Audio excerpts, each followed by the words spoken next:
করতে। তুমি যদি পারো তাহলে এইবারে দেখাও সূর্য পশ্চিম দিক থেকে উঠিয়ে। এইবার শয়তানি কি আর চলে? চলে? এই জায়গায় মাদ্দারি চলবে?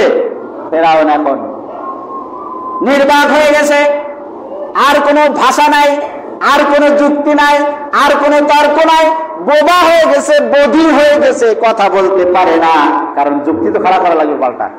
এখন রাগে রক্ত চক্ষু দেখিয়ে গর্জন দিয়ে দিয়ে বলছে, এন করেঙ্গে তেন করেঙ্গে, লাঠিকে আমদার বুগুর ভরেঙ্গে, যে একেবারে তো শেষ করে দেবো, এত বেশি বুঝুকা। মানে এখন তো আর যুক্তিতে পারতেছে না, এখন হলো ক্ষমতার, অবৈধ ক্ষমতার দাপট।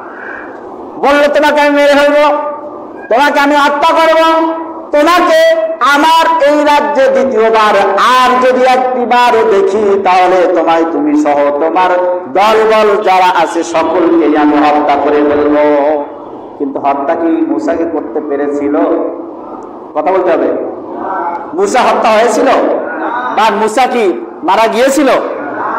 আল্লাহ রাব্বুল আলামিন কোরআনে তাই বলতেছেন, ওয়া মাকারু ওয়া মাকারাল্লাহ ওয়াল্লাহু খায়রুল মাকিরিন। আল্লাহু আকবার বলেন। তোমরা যতই ষড়যন্ত্র করো না কেন, আমি আল্লাহ রাব্বুল আলামিন শ্রেষ্ঠ কুশলী।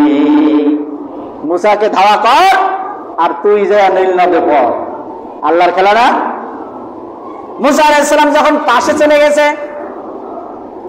এই কথাটা আমি এই জন্য বলতেছি, যুগ যুগ ধরে শুধু আমাদের এই ইসলাম ধর্ম বলতে আমাদের এই কোরআনের অর্পিত যে দিন ইসলাম এতটুকু নয়, তাওহীদের দাওয়াত যুগের পর যুগ, সেই হযরত আদম আলাইহিস সালাম থেকে শুরু করে নূহ আলাইহিস সালামের থেকে শুরু করে শরিয়াত এসেছে, ওইখান থেকে শুরু করে যারাই চেষ্টা করেছে ইসলামকে, আল্লাহর দ্বীনের দাওয়াতকে বন্ধ করে দিতে, তারা তো বন্ধ করতে পারে নাই, নিজেরাই বন্ধ হয়ে গেছে। মূসা আলাইহিস সালাম নদীর কিনারায়, সমুদ্রের কিনারায় কিছুটা হলেও ঝিমিয়ে গেছেন, ভাবতেছেন কি করা যায়, অবশ্যই আল্লাহ রাব্বুল আলামিন আমাদের একটা ব্যবস্থা করে দিবেন। মূসা আলাইহিস সালাম দাঁড়িয়ে গেছেন, তার দলবল বলতেছে, হে নবী, হে মূসা, আমরা তো মনে হয় পাকড়াও হয়ে গেলাম। মূসা আলাইহিস সালাম বলছেন, লা তাহজান ইন্নাল্লাহা মা'ানা। এ লা তাহজান, ভয় পেও না, নিশ্চয়ই আমাদের সঙ্গে আল্লাহ আছেন। সুবহানাল্লাহ বলেন। আল্লাহ রাব্বুল আলামিন বললেন, মূসা, তোমার যে হাতে লাঠি রয়েছে, লাঠি দ্বারা পানিতে, সমুদ্রের পানিতে আঘাত করো। আঘাত করার সঙ্গে সঙ্গে আল্লাহ রাব্বুল আলামিন সমুদ্রের পানিকে দুই ভাগ করে দিলেন, ভাগ করে দিয়েছেন। আর মাঝখান থেকে হাইওয়ে, বিশাল হাইওয়ে রোড। সুবহানাল্লাহ বলেন।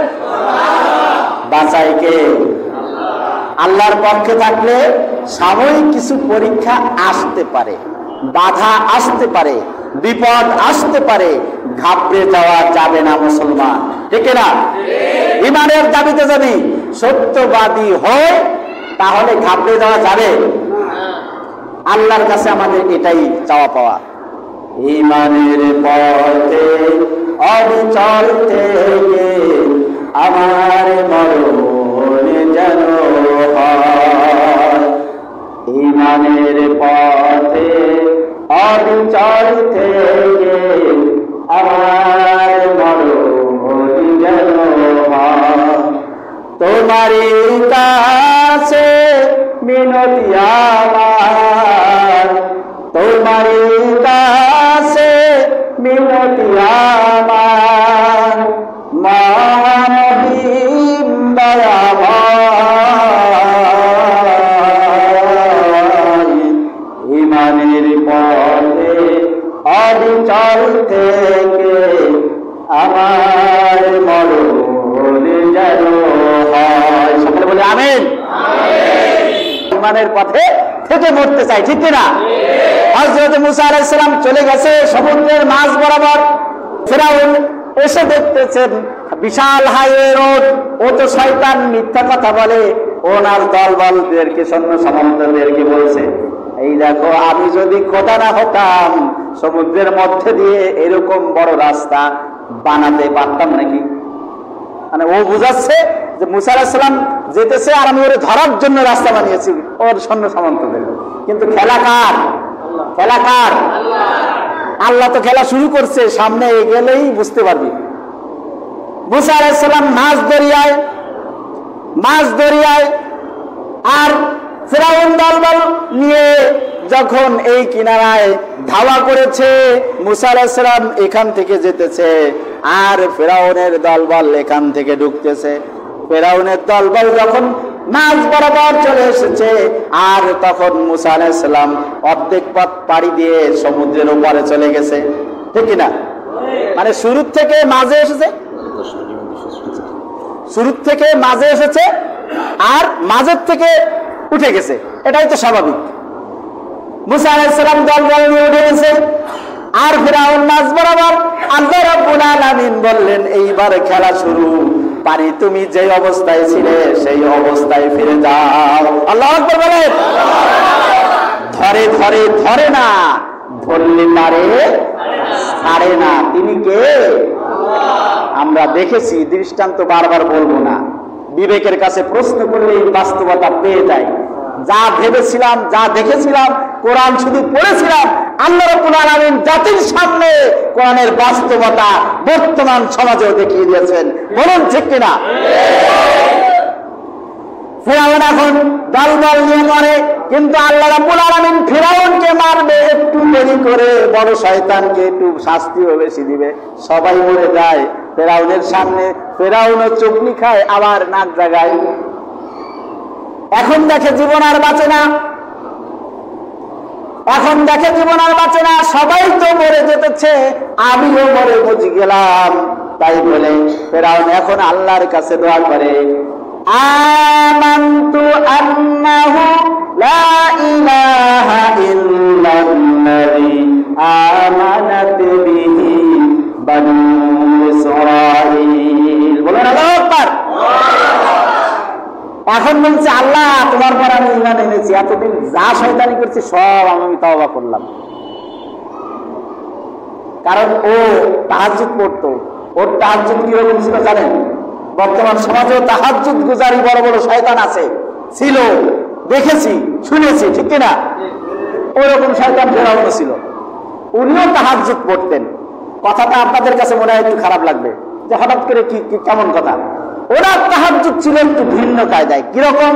ফেরাউন যত অপকর্ম করতো দিনের বেলায়, রাতের বেলা গিয়ে গভীর অন্ধকারে আল্লাহ রাব্বুল আলামিনের কাছে বলতেন, আল্লাহ শয়তানি যা করি মানুষের সামনে করি, তুমি আমার শয়তানিটা প্রকাশ করে দিও না।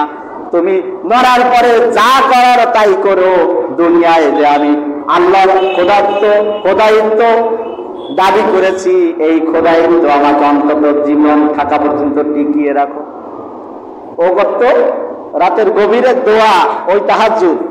আর আমাদের সমাজেও কিছু কিছু তাহাজ্জুদ গুজারি বড় বড় রাবিয়া বস্তিরা দেখেছি তাহাজ্জুদ পড়েন, তারাও হয়তো বা এরকম দোয়া করেছেন, আল্লাহ আমার এই অপকর্মের এই যে তত্ত্বতত্ত্ব যেন ভেঙে না যায়, আবার এই শয়তানিগুলি যেন ধরা না পড়ে পাবলিকের সামনে, ঠিক কিনা বলেন?